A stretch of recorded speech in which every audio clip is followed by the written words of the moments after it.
اعوذ باللہ من الشیطان الرجیم بسم اللہ الرحمن الرحیم والذی بعث فی الامیین رسولا منہم یتلو علیہم آیاتہ ویزکیہم ویعلمہم الکتاب والحکمہ وإن كانوا من قبل لفی ضلال مبین وقال تعالی فآمنوا باللہ ورسولہ والنور الذی انزلنا واللہ بما تعملون خبیر وقال النبی صلی اللہ علیہ وآلہ وسلم فضل العالم علی العابد کفضلی علی ادناکم او کما قال صلی اللہ علیہ وآلہ وسلم۔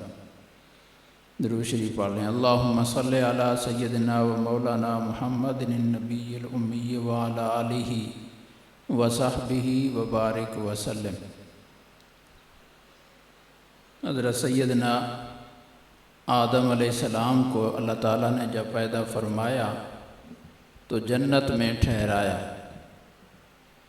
اگرچہ یہ ٹھہرانا عارضی تھا کئی حکمتوں کے لیے، لیکن جنت میں ٹھہرایا۔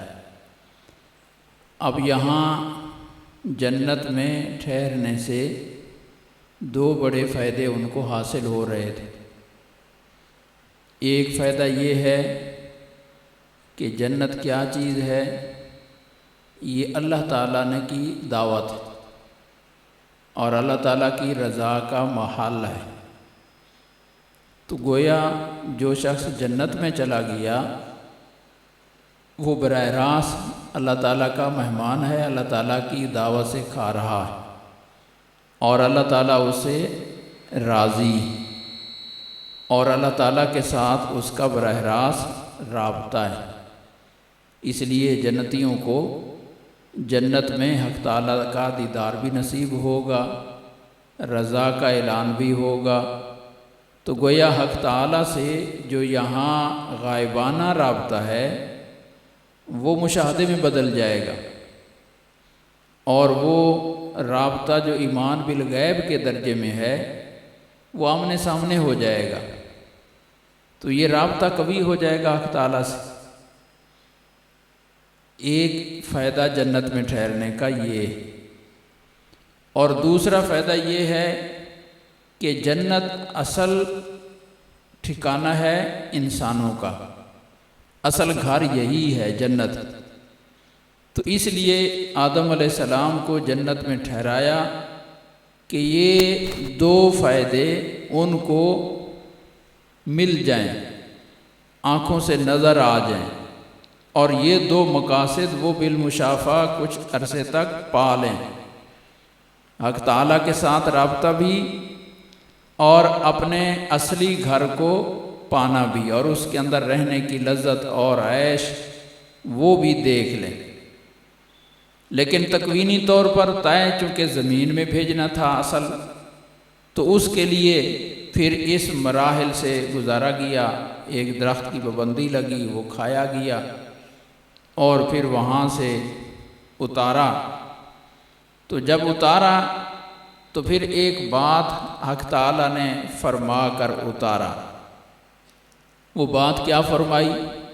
بات یہ فرمائی اہبطوا منہا، اب یہاں سے چلے جاؤ، اتر جاؤ، زمین پر چلے جاؤ۔ فَإِمَّا يَأْتِيَنَّكُم مِّنِّي هُدًى، اب میں تمہارے پاس ہدایت بھیجوں گا۔ فَمَن تَبِعَ هُدَايَ، اب جو شخص میری اس بھیجی ہوئی ہدایت کی اتباع کرے گا وہ یہ مقاصد دوبارہ حاصل کر لے گا، جنت میں آ جائے گا، اپنا اصلی گھر بھی پا لے گا، اپنے اللہ سے بھی مل لے گا، اس کی ملاقات اپنے رب سے بھی ہو جائے گی اور اپنے اصلی گھر میں بھی پہنچ جائے گی۔ خدا نخواستہ اگر اس نے میری بھیجی ہوئی ہدایت کی اتباع نہ کی، اس کو نہ مانا، تو وہ پھر ان ساری چیزوں سے محروم رہے گا، اپنے اصلی گھر سے بھی محروم ہو جائے گا، اس کے بجائے وہ دوزخ کی اندھیر کوٹھی میں ڈال دیا جائے گا، عذابوں والی کوٹھی میں اس کو پھینک دیا جائے گا، اور قرآن پاک میں آ رہا ہے اخسؤ فیہا ولا تکلمون، کہ دوزخی جب حق تعالیٰ کو پکاریں گے، بار بار پکاریں گے، اور ادھر سے کوئی جواب نہیں آ رہا ہوگا، کئی سالوں کے بعد جا کر حق تعالیٰ کی طرف سے جواب آئے گا کہ آج کے بعد مجھ سے تمہیں کلام کرنے کی بھی اجازت نہیں۔ یعنی حق تعالیٰ کا دیدار تو دور کی بات، حق تعالیٰ سے ملاقات تو دور کی بات، حق تعالیٰ کی رضا تو دور کی بات، یہ جو ہم یہاں بیٹھے اپنی زبان سے جتنی دفعہ چاہیں یہاں پکاریں اللہ اللہ اللہ، اللہ کے نے اجازت دے رکھی کہ مجھے تم پکار سکتے ہو، میری طرف سے تمہیں اجازت ہے کہ مجھے پکارو، اور ہر پکار پر میں جواب دے رہا ہوں، خوش ہو رہا ہوں، اجر دے رہا ہوں۔ لیکن یہ اجازت دوزخیوں کو دوزخ میں نہیں ہوگی۔ ان کو یہ کہنے کی یا اللہ، یہ کہنے پر بھی پابندی لگا دی جائے، ولا تکلمون، آج کے بعد تمہیں میرا نام لے کر پکارنے کی مجھے اجازت نہیں۔ تو حدیث پاک میں اس کی تفسیر آتی ہے کہ جب یہ حکم اللہ تعالیٰ کی طرف سے صادر ہوگا تو انسانی بولی ان سے چھین لی جائے گی۔ زبان تو رہے گی، کتے کی بھی زبان ہے، بھینس کی بھی زبان ہے، زبان تو رہے گی، لیکن اس زبان سے جیسے ہم انسانی بولی بول رہے ہیں اور یہ الفاظ ادا کر رہے ہیں، یہ ان سے چھین لیے جائیں گے۔ اب وہ جانوروں کی طرح آوازیں تو نکال سکیں گے، انسانی بولی نہیں بول سکیں گے۔ اب جانور اللہ کہنے پر تو قادر نہیں، تو اسی طرح سے دوزخی بھی اب اللہ تعالیٰ کا نام لینے پر قادر نہیں رہیں گے، تو ان کے اوپر اتنی پابندی ہو جائے گی، حق تعالیٰ سے وہ اتنے دور کر دیے جائیں گے کہ بالکل ہی ان کا تعلق حق تعالیٰ سے کٹ گیا ہے، اور اپنے گھر سے بھی کٹ گیا ہے، اور اندھیرا ہی اندھیرا ہے، بلکہ کئی اندھیروں میں ہیں، وہ کئی اندھیروں کی تہ میں ہیں دوزخ میں، وہ دھوئیں کا اندھیرا، گہرائی کا اندھیرا، آگ کا اندھیرا، کتنے اندھیروں میں ہیں۔ اور اندھیرے کو عربی میں ظلمت کہتے ہیں، ظلمات، کئی ظلمات میں ہیں۔ تو یہ دوزخی ہیں جو ظلمات میں ہیں، اور جنتی لوگ کہاں پر ہیں؟ اپنے گھر میں بھی ہیں، اپنے رب سے رابطے میں بھی ہیں، تعلق میں بھی ہیں، اور ان کو اللہ تعالیٰ کی رضا بھی نصیب ہے، اور روشنی میں بھی ہیں، سب کچھ نظر بھی آ رہا ہے، آزاد ہیں، جہاں چاہیں پھریں، جو چاہیں کھائیں، جو چاہیں بولیں، ان کو یہ آزادی نصیب ہوگی۔ تو آدم علیہ السلام کو حق تعالیٰ نے کچھ عرصے تک جنت میں ٹھہرایا، یہ چیز بالمشافہ دکھانے کے لیے۔ تو جب جنت سے اتار دیا، اب فرمایا کہ اب یہی چیز دوبارہ اگر لینی ہے نا، تو اس کے لیے میں انبیاء کے ذریعے سے ہدایت بھیجوں گا، اس کو قبول کرنا پڑے گا۔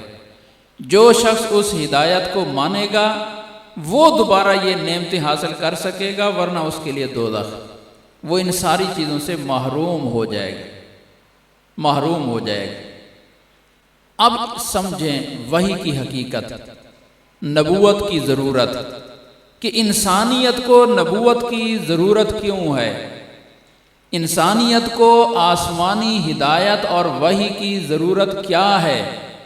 وہ ضرورت یہ ہے، وہ ضرورت یہ ہے کہ وحی کے بغیر ان کو ان چیزوں تک رسائی ممکن نہیں۔ اب یہ جو صورت میں نے پڑھی ہے، آیت سورہ جمعہ کی، تو اس میں حق تعالیٰ نے اسی حقیقت کو بیان فرمایا کہ ہم نے تمہارے اندر اپنے نبی کو صلی اللہ علیہ وسلم کو مبعوث فرمایا ان کاموں کے لیے، اور یہ چیزیں دے کر مبعوث فرمایا، اور اگر ہم مبعوث نہ کرتے تو ان کے تشریف لانے سے پہلے اور ان کی تعلیمات کے بغیر انسانیت کی کیا صورتحال تھی، اس لفظ پر آج بہت گہرے دل و دماغ کے ساتھ غور کرنے کی ضرورت ہے۔ فرمایا وَإِن كَانُوا مِن قَبْلُ لَفِي ضَلَالٍ مُبِينٍ۔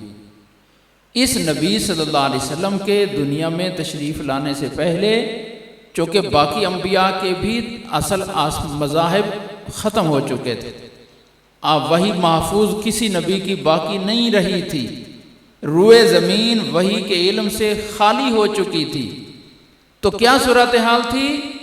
وَإِن كَانُوا مِن قَبْلُ، حضور صلی اللہ علیہ وسلم کے تشریف لانے سے پہلے لفی ضلال مبین، واضح گمراہی میں تھے، واضح گمراہی میں تھے۔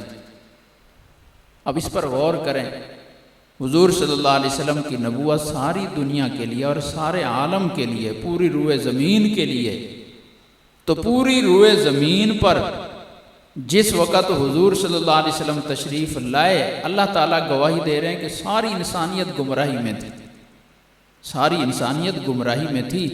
تو کیا اس وقت ڈاکٹر اور حکیم، علاج کرنے والے معالج موجود نہیں تھے؟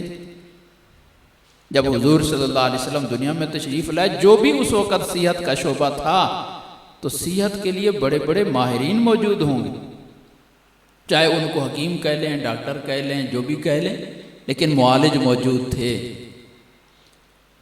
نقشے بنانے والے موجود تھے، عمارتوں کے بڑی بڑی عجیب و غریب عمارتیں بنانے کے نقشے اور عمارتیں بنانے کے ماہرین موجود تھے، بڑے بڑے کاروباری ماہر موجود تھے۔ یعنی دنیا کے جتنے شعبے چل رہے ہیں، ان سارے شعبوں کے ماہرین دنیا میں موجود تھے، لیکن اس کے باوجود حق تعالیٰ فرما رہے ہیں لفی ضلال مبین، ڈاکٹروں کے ہونے کے باوجود انسانیت واضح گمراہی میں تھی، حکمت اور طب عروج پر تھی، پھر بھی انسانیت واضح گمراہی میں تھی۔ اسی طرح انجینئر موجود تھے، انسانیت واضح گمراہی میں تھی۔ عجیب بات ہے، اتنے پڑھے لکھے لوگ دنیا میں موجود ہیں، اللہ پاک فرما رہے ہیں یہ گمراہ ہیں، پڑھے لکھوں کو بھی گمراہ فرمایا جا رہا ہے۔ بھی پڑھے لکھے اللہ تعالیٰ کو نہیں چاہیے، اللہ تعالیٰ کو وہ لوگ چاہیے جو انسانیت کا یہ مسئلہ حل کریں، جو مسئلہ اللہ تعالیٰ نے آدم علیہ السلام کو جنت میں ٹھہرا کر عملاً حل کروایا، وہ اس مسئلے تک پہنچائیں، وہ تعلیم چاہیے۔ اس تعلیم کو اس کی ضرورت کون سی تعلیم پورا کرتی ہے؟ حق تعالیٰ کا تعارف۔ اب انسان کبھی سوچے کہ انسان کی رسائی حق تعالیٰ تک کوئی بظاہر جوڑ کوئی نہیں، بظاہر جوڑ کوئی نہیں، مناسبت کوئی نہیں۔ ہم مٹی کا ایک ڈھیر، گندگی کا ایک ڈھیر، اور گندے پانی اور نطفے کا ایک پیداوار، ہماری حقیقت یہ ہے۔ پھر گناہوں کا مجسمہ، ظلمت ہی ظلمت، اور فانی خواہشات اور شہوات کا مجموعہ، اور حق تعالیٰ ان سارے عیوب سے پاک اور منزہ، عرفہ و اعلیٰ ذات، بے مثل اور بے مثال ذات، وراء الورا ثم وراء الورا، جس کی شان اب اس ذات تک انسان پہنچنا چاہتا ہے۔ عجیب اس کی پرواز ہے، اس کو دیکھنا چاہتا ہے، اس ذات کو ملنا چاہتا ہے، اس ذات سے باتیں کرنا چاہتا ہے۔ کوئی جوڑ ہوتا ہے ملنے کے لیے، تو یہاں جوڑ کیا ہے؟ ایک فقیر جا کر اسلام آباد کھڑا ہو جائے صدر ہاؤس، وزیر اعظم ہاؤس کے باعث کہ میں وزیر اعظم صاحب کو ملنے کے لیے آیا ہوں، وہ وزیر اعظم صاحب سے ملاقات کرانے کے بجائے اس کو نفسیاتی اسپتال میں لے جائیں گے کہ تیری کوئی شکل ہے وزیر اعظم اور صدر کو ڈائریکٹ ملنے کی؟ یہ بیچارہ نفسیاتی ہل گیا ہے، دماغی طور پر ہل گیا، اس کا علاج کرواؤ۔ بھی وہ بھی انسان ہے، وہ بھی انسان ہے۔ ایک انسان دوسرے انسان تک اتنا فرق ہو گیا کہ اس کی وہاں تک رسائی نہیں ہے۔ اگر وہاں تک وہ رسائی کا دعویٰ کرتا ہے تو اس کو نفسیاتی مریض کہا جاتا ہے۔ تو یہاں تو جوڑ ہی کوئی نہیں ہے۔ چے نسبت خاک را بعالم پاک، ایک مٹی کا ڈھیر اور ادھر تطہیری تطہیر، بلندی ہی بلندی، تقدیس ہی تقدیس، تو دونوں میں ملاقات کا، رابطے کا نسبت کوئی نہیں ہے۔ لیکن اللہ نے فضل فرمایا کہ اس انسان کو اللہ نے، اگر وہ اس ہدایت کی اتباع کر لے جو اللہ نے بھیجی، صرف یہ نہیں کہ اپنے تک رسائی عطا فرمائی، بلکہ اپنا عابد فرما دیا کہ یہ میرا بندہ ہے، بلکہ یہ فرما دیا یحبہم و یحبونہ، یہ مجھ سے محبت کریں گے، میں ان سے محبت کروں گا۔ عجیب بات ہو گئی کہ حق تعالیٰ اس مٹی کے ڈھیر سے محبت فرما رہے ہیں، یہاں تک رسائی ہو گئی۔ حق تعالیٰ اپنا دیدار ان کو جنت میں بیٹھے کروا رہے ہیں، نصیب فرما رہے ہیں، یہاں تک رسائی۔ تو یہ انسانیت کی اصل منزل ہے، اس گھر کو پانا اور گھر کے مالک رب کو پانا، رب کو پانا اور گھر کو پانا۔ اب اس کے لیے بتاؤ دنیا میں کون سی تعلیم موجود تھی سوائے وحی کے جو اس مقصد کے حصول کے لیے انسانیت کے لیے کافی ہوتی؟ دنیا میں کوئی تعلیم نہ تھی نہ ہو سکتی۔ انسانی عقل کی بنائی ہوئی تعلیم یہ مقصد کبھی دے ہی نہیں سکتی۔ اس لیے باوجود حکمت، ڈاکٹری، طب کے موجود ہونے کے، دنیا کے باقی علوم اور فنون میں باوجود مہارت کے یہ چیز حاصل نہیں تھی۔ اس لیے کیا تھا، کبھی درخت کے آگے جھکے ہوئے ہیں، کبھی پتھر کے آگے جھکے ہوئے ہیں، کبھی کسی کو رب مانا ہوا ہے، کبھی کسی کو رب مانا ہوا ہے۔ اپنے اللہ سے دور ہو گئی انسانیت۔ پڑھے لکھے لوگ ہیں لیکن اللہ رب سے دور ہو گئے، جنت کے منکر ہو گئے۔ کس نے دیکھی جنت، کس نے دیکھی دوزخ؟ بس انسان موت ہے، موت کے بعد ختم ہو جاتا ہے۔ وہاں تک پہنچنا تو دور بات کی بات، اپنے گھر کے ماننے سے بھی منکر ہو گئی انسانیت، اپنے رب کے ماننے سے بھی منکر ہو گئی انسانیت، اتنا اب رب سے دور ہو گئی۔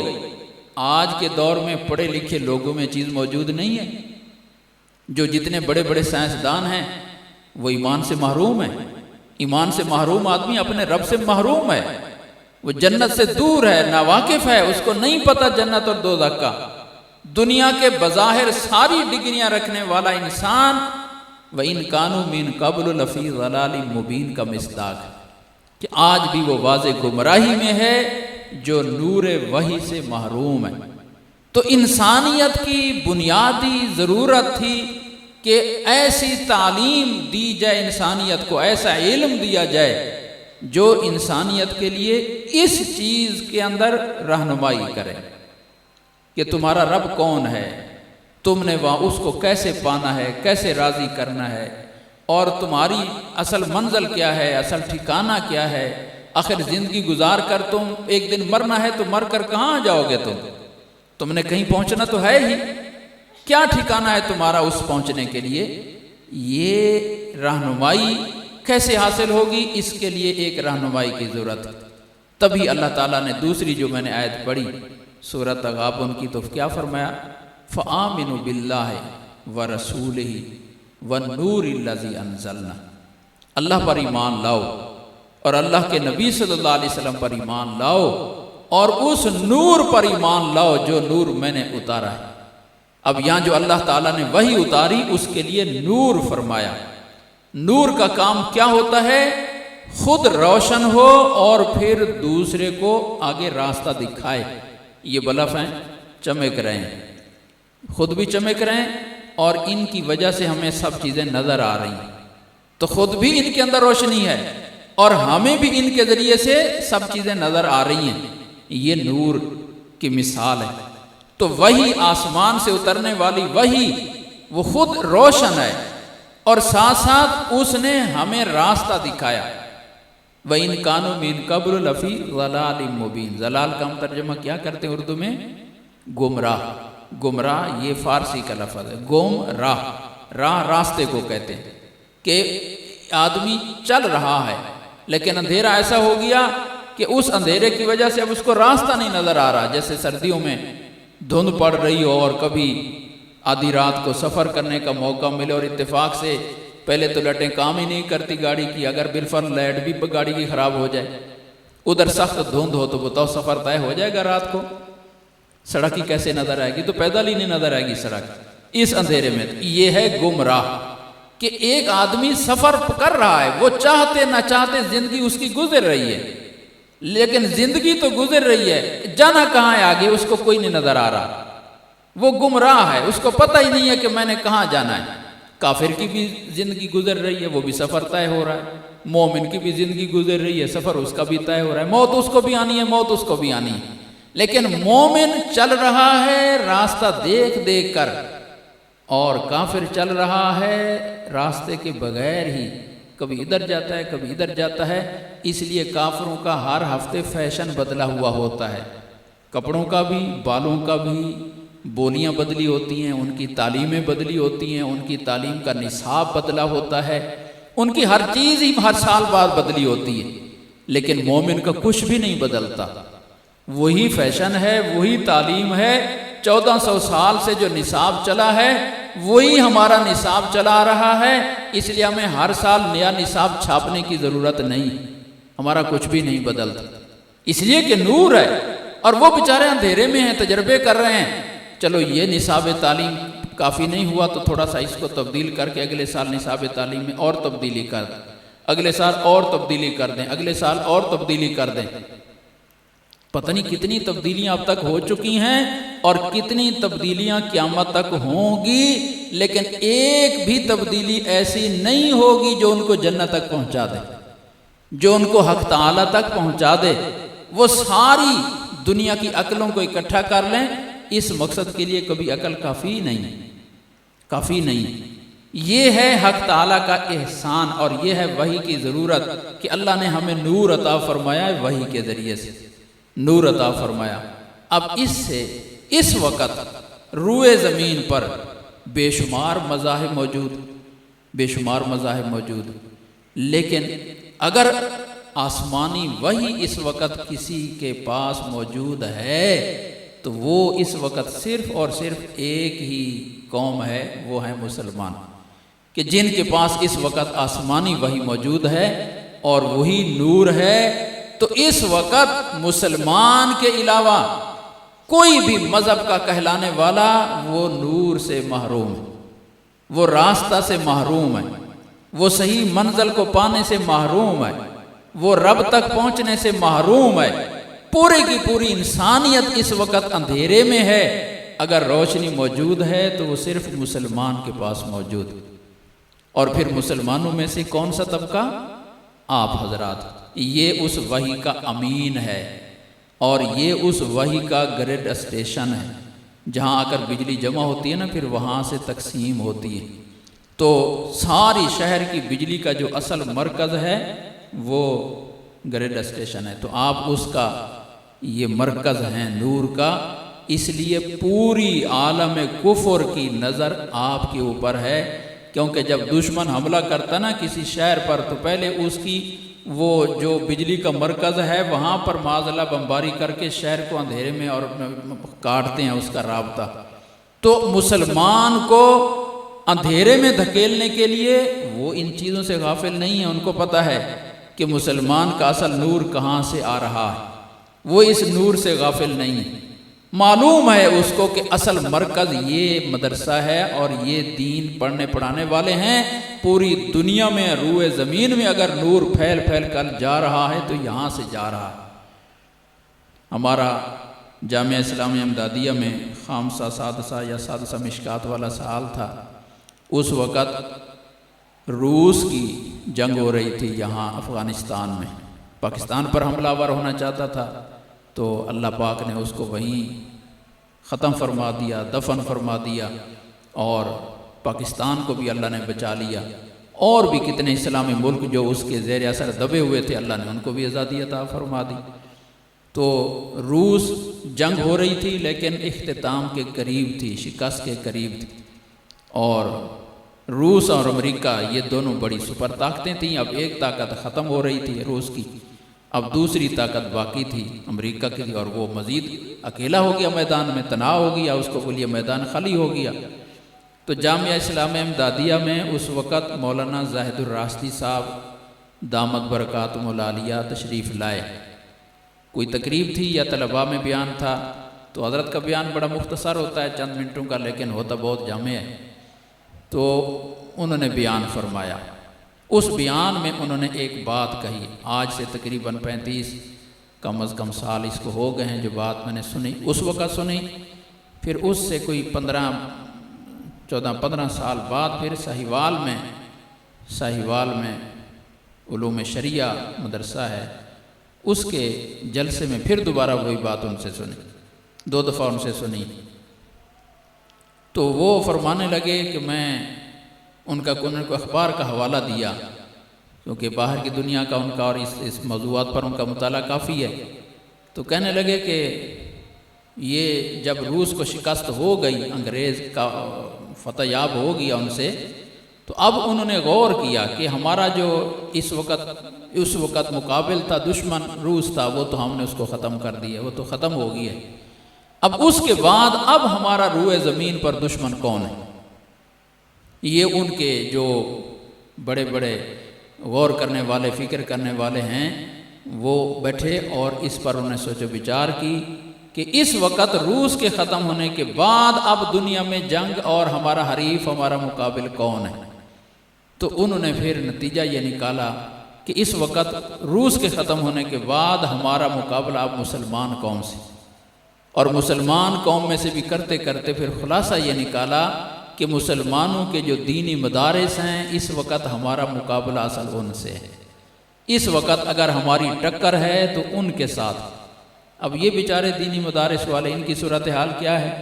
ہمارے استاذ حیات ہیں، اللہ تعالیٰ ان کی زندگی برکت عطا فرمائے، تو طالب علموں کی سناتے تھے کہ ایک دفعہ ایک شہر کا نام لیتے تھے کہ ہم وہاں پڑھتے تھے، تو طالب علموں کی کسی کنڈکٹر سے لڑائی ہو گئی، جیسے ہو جاتی ہے کرائے کے مسئلے پر لڑائی ہو گئی، تو طالب علم اڈا لاریڈا قریب تھا مدرسے کے، تو طالب علموں نے جلوس نکال لیا کہ آج ان کنڈکٹروں کو جا کر مارنا ہے۔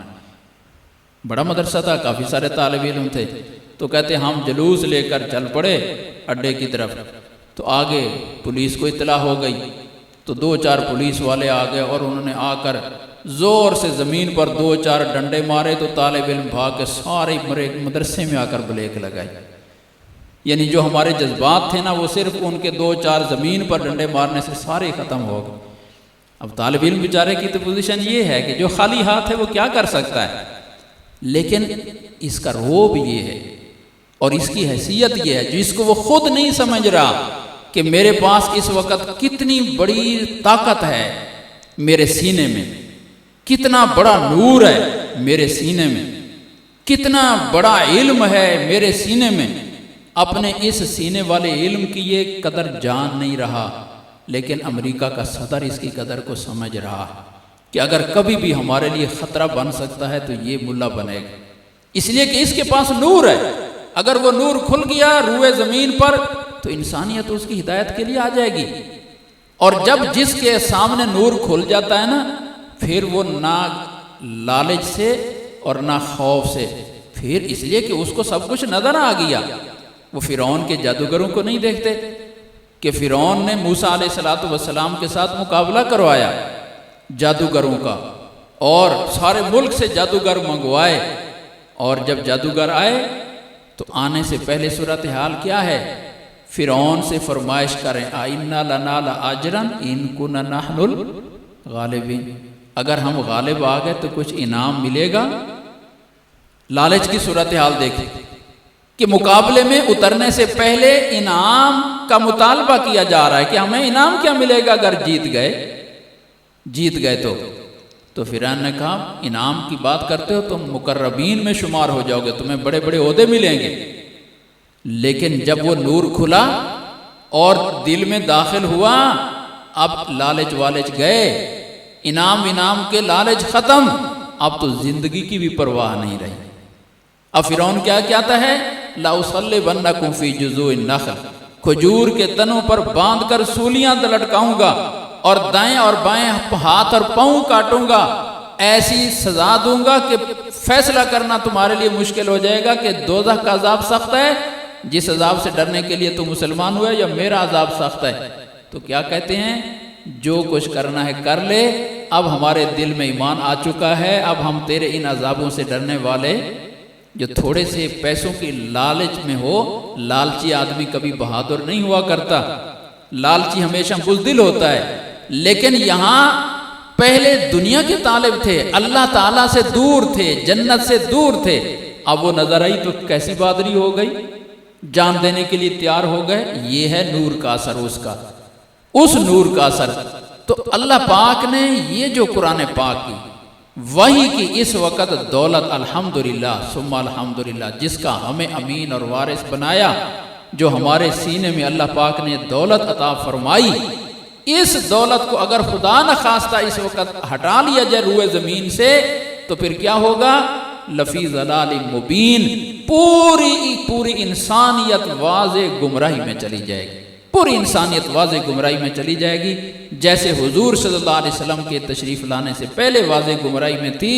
اگر انسانیت اس وقت واضح گمراہی سے بچی ہوئی ہے اور اس کے پاس نور ہدایت ہے تو اس کی پیچھے بنیاد صرف آپ لوگ ہیں، اہل مدارس ہیں، مرکز یہ ہے وحی کا، قرآن پاک یہیں پڑھایا جا رہا ہے۔ ہمارے اکابر، ہمارے اسلاف نصاب تعلیم پر کیوں اتنا اصرار کر رہے ہیں کہ ہم نصاب تعلیم اپنا بدلنے کے لیے تیار نہیں ہیں؟ یہ داخل کر لو، وہ داخل کر لو، یہ شامل کر لو، وہ شامل کر لو، بہت منصوبوں سے اور بڑے خوشنما دعووں سے اور نعروں سے، اصل مقصود ان کا ہمیں اس نصاب تعلیم سے محروم کرنا، کہ کسی نہ کسی عنوان سے اس نصاب تعلیم سے محروم ہو جائیں۔ بس اس سے محروم ہوئے نہیں تو وہ جیسے ہم گمراہ ہیں یہ بھی صاف ہو جائیں گے اور گمراہی میں آ جائیں گے۔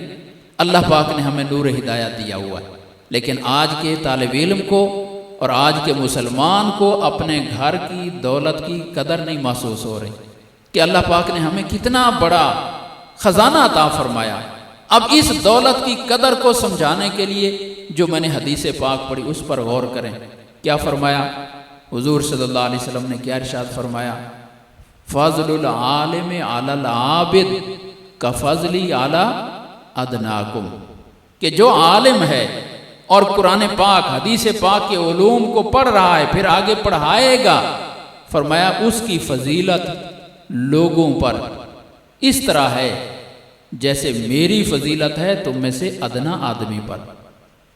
کفضلی علی ادناکم، کیا معنی؟ یہاں مثل نہیں فرمایا، کفضلی یعنی جیسے میرے برابر درجے میں کوئی نہیں ہے۔ اس وقت جس وقت حضور صلی اللہ علیہ وسلم یہ ارشاد فرما رہے تھے تو اس وقت آپ صلی اللہ علیہ وسلم کے مرتبے میں کوئی تھا؟ اعلیٰ سے اعلیٰ درجے والا صحابی بھی نہیں پہنچ سکتے وہاں تک، پھر تو آپ صلی اللہ علیہ وسلم نے اعلیٰ کے بجائے ادنا کا نام لیا کہ اعلیٰ تو چلو چھوڑیں، ادنا پر جو فضیلت ہے مجھے، کتنا بڑا فرق ہے، زمین و آسمان کا فرق ہے۔ حضور صلی اللہ علیہ وسلم کی شان کے ساتھ جوڑی کوئی نہیں ہے کسی کی شان کا، تو فرمایا کہ جتنا یہ تفاوت ہے اس کی شان میں اور میری شان میں، تو میں تو فرمایا ہمیشہ دنیا میں نہیں رہوں گا، میں تو دنیا میں ہمیشہ نہیں رہوں گا۔ تو جو علوم آج میرے ذریعے سے امت میں پھیل رہے ہیں، جن علوم کا خزینہ آج میرا سینہ اطہر ہے، میری وفات کے بعد، میرے دنیا سے جانے کے بعد جو سینے اس کا خزینہ بنیں گے وہ عالم کہلائیں گے۔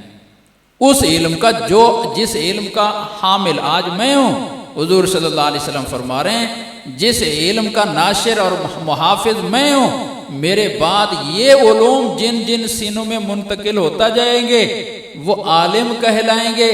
اور آج میرے ہوتے ہوئے میری شان کے برابر کا کوئی نہیں، تو میرے بعد جو ان علوم کے وارث اور حامل بنیں گے اس دور میں ان کے شان کا وارث بھی مقابل بھی کوئی نہیں ہوگا، ان کے مساوی بھی کوئی نہیں ہوگا۔ یہ معنی اس حدیث، جیسے میرے ہوتے ہوئے میرے مرتبے کا کوئی نہیں اور پہنچ بھی کوئی نہیں سکتا، تو اسی طرح سے میرے بعد جو میرے ان علوم کا حامل اور وارث بن جائے گا، ان کا وارث، ان کا محافظ بھی کوئی نہیں ہوگا۔ اور عجیب بات ہے کہ جو آپ صلی اللہ علیہ وسلم کے بعد اس کے محافظ بنیں گے نا، وہ حضور صلی اللہ علیہ وسلم کے برابر تو نہیں ہو گئے، لیکن یہ ہو گیا کہ اس دور کے عام مسلمان ان کی شان کو نہیں پہنچ سکتے، جیسے حضور صلی اللہ علیہ وسلم کے دور کے مسلمان چاہے صحابہ کرام کیوں نہیں ہیں، آپ کے مقام کو نہیں پہنچ سکتے، تو علماء بعد میں علماء کے دور کے لوگ علماء کی شان کو نہیں پہنچ سکیں گے۔ یہ فرق ہو جائے گا، اور اس میں پھر مماثلتیں دیکھیں۔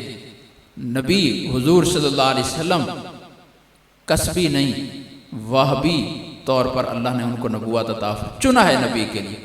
حضور صلی اللہ علیہ وسلم کے ناموں میں سے کیا ہے؟ مصطفیٰ اور مجتبیٰ۔ مصطفیٰ کا معنی بھی چنے ہوئے، مجتبیٰ کا معنی بھی چنا ہوا، کہ اللہ پاک نے جن کا انتخاب کیا، یعنی خود نہیں ہے، منتخب کردہ ہیں۔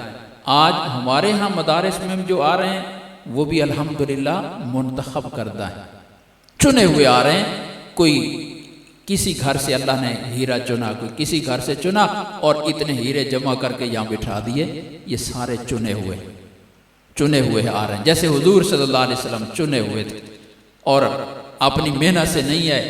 اسی طرح سے یہاں جو دین کے لیے آ رہے ہیں وہ بھی اپنے اختیار محنت ارادے سے نہیں آ رہے، خالص اللہ تعالیٰ کا انتخاب آ رہے ہیں۔ اور جیسے حضور صلی اللہ علیہ وآلہ وسلم اپنے دور میں ان کا مساوی کوئی نہیں، شان اور مرتبے میں ان کا مساوی بھی کوئی نہیں۔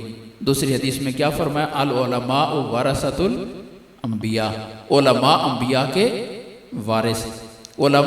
کے وارث۔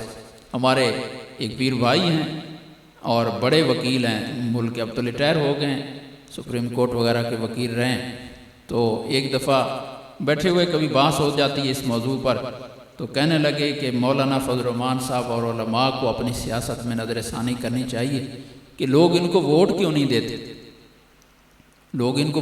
دیتے، کوئی غلطی ہے ان میں تو کہ لوگ ان کو قبول نہیں کر رہے اور حکومت نہیں مل رہی، کتنے سالوں سے بیچارے کوشش کرتے ہیں، پھر وہی 7-8 سیٹیں۔ تو میں نے غور کیا کہ واقعی بات تو ان کی ٹھیک ہے، کہ واقعی بات تو ایسے ہی، کتنے عرصے سے سیاست میں ہیں، ان کے والد صاحب، پھر یہ اب ماشاءاللہ تیسری نسل آ رہی ہے، حکومت ملنے کے کوئی آثار نہیں ہیں، تو ووٹ کیوں نہیں دیتے لوگ؟ لیکن پھر میں نے غور کیا کہ اصل بات یہ ہے کہ اگر ووٹ مل جائے نا اور ان کو حکومت مل جائے، تو چونکہ مولوی ہے تو مولوی نے آتے ہی سب سے پہلا کام یہی کرنا ہے کہ 2 مدرسے یہاں بنا دو، 4 یہاں بنا دو، 5 وہاں بنا دو اور بڑے بڑے جامعات بنا دو۔ اس نے دین کو ہی، مدرسوں کو فروغ دینا ہے، مولوی نے یہ کہنا ہے۔ لیکن اللہ پاک نے نبی پاک صلی اللہ علیہ وسلم کا جو دین پھیلایا تو وہ کیسے پھیلایا؟ حکومت کے ذریعے سے پھیلایا۔ کافر کیا کہتے تھے؟ لولا نزل ھذا القرآن علی رجل من القریتین عظیم۔ کفار مکہ کہتے تھے اللہ نے اگر نبی بنانا تھا نا ولید بن مغیرہ، حضرت خالد بن ولید رضی اللہ تعالیٰ عنہ کے والد صاحب، یہ مکے کے سب سے بڑے چودھری تھے، اور عروہ بن مسعود غالباً ثقفی ہیں، طائف کے وہ سب سے بڑے چودھری تھے۔ ان 2 چودھریوں میں سے کسی کو اللہ تعالیٰ نے کیوں نہیں چن لیا؟ حکومت تھی، پیسہ تھا تو چلو نبوت چلانا آسان ہو جاتا۔ ایک یتیم، ماں باپ نہیں ہے، یتیم ہیں، اور پھر مال و دولت نہیں ہے، بظاہر فقیر ہیں، بے سہارا ہیں، اللہ نے ان کو نبی بنا کے بھیج دیا۔ تو یہ سمجھ نہیں آیا کہ اللہ پاک کو نبی بنانے کے لیے بندہ کوئی نہیں ملا۔ تو اللہ پاک کی حکمت یہ ہے کہ اللہ پاک یہ بتانا چاہتے ہیں کہ نبی کی نبوت کے ذریعے اگر دین پھیلتا ہے نا تو میں اس میں یہ لفظ نہیں آنے دینا چاہتا کہ فلاں کی حکومت کے پیچھے مدد تھی، فلاں کے سرمایہ کے پیچھے مدد تھی، کہ فلاں کا سرمایہ استعمال ہوا اور حضور صلی اللہ علیہ وسلم کا دین پھیل گیا، فلاں کی حکومت استعمال ہوئی اور حضور صلی اللہ علیہ وسلم کا دین پھیل گیا۔ جیسے مرزا قادیانی کی اس کے پیچھے، تعلیم کے پیچھے انگریز کی حکومت تھی اور دنیا میں اس کی تعلیم پہنچ گئی، کسی حکومت کے سہارے سے وہ اس کی خواستیں پھیل رہی ہیں۔ حضور صلی اللہ علیہ وسلم کی نبوت کسی حکومت کے سہارے پر نہیں ہے، سرمایہ کے سہارے پر نہیں ہے۔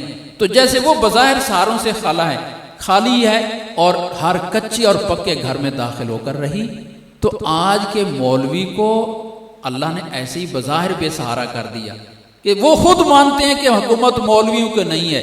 عجیب بات ہے، حکومت مولویوں کا نہیں ہے۔ ابھی جیسے آپ سن رہے تھے ہیں بھی یہ فقیر، حکومت بھی کوئی نہیں، لیکن ماشاءاللہ ان کے پاس پیسے بڑے ہیں کہ یہاں کتنا خرچ ہو رہا ہے، مہینے کا کروڑوں خرچ ہو رہا ہے، پیسہ بھی کوئی نہیں، حکومت بھی کوئی نہیں، کہاں سے آتا ہے، کیسے پورا ہو رہا ہے؟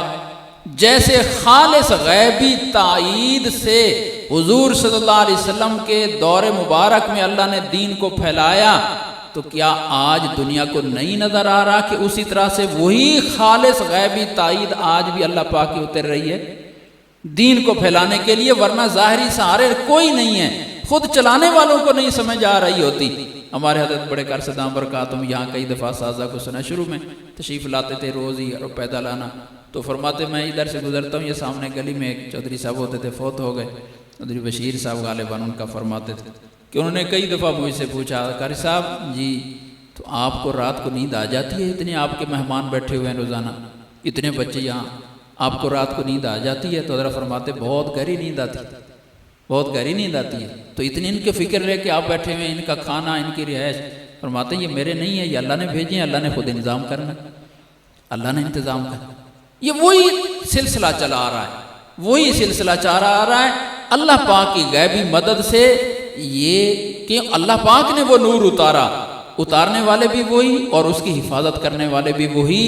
تو اس لیے فرمایا حضور صلی اللہ علیہ وسلم نے کہ جس کے سینے میں وہ نور ہے وہ عالم ہے، اور عالم اپنے دور میں عام لوگوں سے درجے میں اسی طرح بڑا ہے جیسے میں اپنے دور میں عام مسلمانوں سے فوقیت رکھتا ہوں۔ یہ ہے فضل العالم علی العابد کا فضلی علی ادناکم۔ یہ باتیں عرض کر کے میں آپ حضرات کو جتنے بھی بیٹھے ہیں، کوئی بالکل قاعدے کا طالب علم بیٹھا ہے، ناظرے کا بیٹھا ہے، حفظ کا بیٹھا ہے، ابتدائیہ کا بیٹھا ہے، کتب کا بیٹھا ہے، لیکن سارے قرآنی علوم حاصل کرنے والے ہیں، چاہے وہ الفاظ پاک، قرآن پاک کے الفاظ کے ذریعے سے ہوں یا اس کے معنی کے ذریعے سے ہوں۔ تو آپ کو اپنے مقام اور مرتبے کی تھوڑی سی احساس دلانے کی کوشش کر رہا ہوں کہ اس وقت آپ سے بڑا مبارک آدمی کوئی نہیں ہے اللہ پاک کی نظر میں۔ اللہ تعالیٰ اور اللہ کے نبی صلی اللہ علیہ وسلم کی تعلیمات کی روشنی میں جتنا عالی مقام، جتنا اونچا مرتبہ آپ لوگوں کا ہے، اتنا اونچا مرتبہ اور کسی کا نہیں۔ اور یہ نور آپ کے سینے میں ہے، اور اس وقت اگر روشنی دنیا میں پھیلے گی تو وہ تب پھیلے گی جب آپ اس نور کو باہر نکالیں گے، اس نور کو آپ لے کر دنیا کے پاس جائیں گے تو پھر دنیا منور ہوگی۔ اور الحمدللہ مدرسوں سے یہ نور نکل کر پوری روئے زمین پر پھیل رہا ہے۔ یہ جو جماعت والے ساتھی ہیں یہ روئے زمین پر پھر رہے ہیں، گشت کر رہے ہیں، نور پھیلا رہے ہیں، لیکن وہ نور پھیلانے کے لیے لے کہاں سے رہے ہیں؟ یہیں سے لے کر جا رہے ہیں۔ اگر خدا نخواستہ خانقاہوں کے ذریعے صوفیہ پھیلا رہے ہیں اور وہ یہیں سے نور لے کر پوری روئے زمین پر پھیلا رہے ہیں، صوفیہ کے ذریعے، جماعت کے ذریعے، یہ خطیب حضرات تقریریں کر رہے ہیں، گاؤں بستی میں نور پھیلا رہے ہیں، اور لے کہاں سے رہے ہیں؟ مدرسوں سے لے رہے ہیں۔ اگر خدا نخواستہ خطیبوں کا، تبلیغی جماعت والوں کا، خانقاہوں والوں کا خدا نخواستہ مدرسے سے تعلق کٹ گیا، وہ پھر گمراہی پھیلائیں گے، پھر وہ نور نہیں پھیلائیں گے۔ وہ نور اس وقت پھیلائیں گے جب ان کا رابطہ مدرسے کے ساتھ مضبوط رہے گا، اور یہاں سے وہ نور لے کر پھر پوری دنیا میں پھیل رہے ہیں۔ کوئی تقریروں کے ذریعے پھیلا رہا ہے، کوئی تحریر اور کتابوں کے ذریعے پھیلا رہا ہے۔ یہ نور کو پھیلانے کے مختلف شکلیں ہیں، مرکز آپ حضرات۔ تو اللہ پاک نے اس عظیم نور کے خزینہ بنانے کے لیے الحمدللہ ہمیں منتخب فرمایا۔ تو آپ کا اس قرآن پاک کے ذریعے سے اس وقت رابطہ، اس وقت آپ بیٹھے یہاں ہیں، رابطہ آپ کا براہ راست اللہ تعالیٰ کے ساتھ۔ آپ بیٹھے یہاں ہیں لیکن رابطہ آپ کا براہ راست جنت کے ساتھ، ایسے ہے کہ نہیں ہے؟ براہ راست آپ کا رابطہ جڑا ہوا ہے، جنت کے ساتھ بھی جڑا ہوا ہے، اللہ تعالیٰ کے ساتھ بھی جڑا ہوا ہے۔ اللہ پاک نے یہ نعمتیں عطا فرمائی ہیں، اس لیے کبھی بھی دل سے یہ احساس محرومی نہ آئے کہ میرے ابے نے مجھے، بھائی کو وہاں کالج میں ڈال دیا، مجھے مدرسے میں بھیج دیا، پتہ نہیں ان کے پاس روٹی نہیں تھی، یہ نہیں تھا، وہ نہیں تھا، خرچہ نہیں تھا۔ کبھی بھی معاذ اللہ یہ الفاظ زبان پر نہ آنے دیں۔ آپ سے بڑا خوش نصیب کوئی نہیں ہے۔ اللہ پاک اس نعمت کی قدر کی توفیق عطا فرمائے۔ وآخر دعوانا ان الحمدللہ رب العالمین۔